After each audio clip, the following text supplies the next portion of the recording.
పాక్ సైన్యం కాల్పుల్లో అమరుడైన భారత జవాన్ జమ్మూ సరిహద్దులో పాక్ సైన్యం కాల్పుల్లో హర్యానాకు చెందిన జవాన్ దినేష్ కుమార్ శర్మ అమరుడయ్యారు.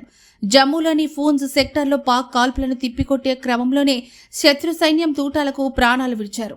తెగబడిన పాక్ సైన్యాన్ని తిప్పికొట్టే క్రమంలో యుద్ధభూమిలో జవాన్ అమరుడయ్యాడు. పాక్ సెల్లింగ్లో గాయపడిన 5వ field regiment lance Naik Dinesh Kumar నేలకొరిగాడు. ఆయన మరణ వార్త విన్న కుటుంబ సభ్యులు కన్నీరు మున్నీరుగా విలపిస్తున్నారు. దినేష్ భార్య దుఃఖాన్ని ఎవరూ ఆపలేకపోతున్నారు. అమరుడైన జవాన్ ఫ్యామిలీలో అంతులేని విషాదం అలుముకుంది. దినేష్ కుమార్ కు 2 చిన్న పిల్లలు ఉన్నారు. జవాన్ మృతిపై హర్యానా సీఎం నయాబ్ సైని ట్వీట్ చేశారు. హర్యానా ముద్దుబిడ్డ యుద్ధభూమిలో వీరమరణం పొందాడని, మీ త్యాగం మరువలేనిదని పోస్టులు రాసుకొచ్చారు హర్యానా సీఎం. పాక్ సైన్యం కాల్పుల్లో అమరుడైన భారత జవాన్ జమ్మూ సరిహద్దులో పాక్ సైన్యం కాల్పుల్లో హర్యానాకు చెందిన జవాన్ దినేష్ కుమార్ శర్మ అమరుడయ్యారు. జమ్మూలోని ఫూన్స్ సెక్టార్లో పాక్ కాల్పులను తిప్పికొట్టే క్రమంలోనే శత్రు సైన్యం తూటాలకు ప్రాణాలు విడిచారు. తెగబడిన పాక్ సైన్యాన్ని తిప్పికొట్టే క్రమంలో యుద్ధభూమిలో జవాన్ అమరుడయ్యాడు.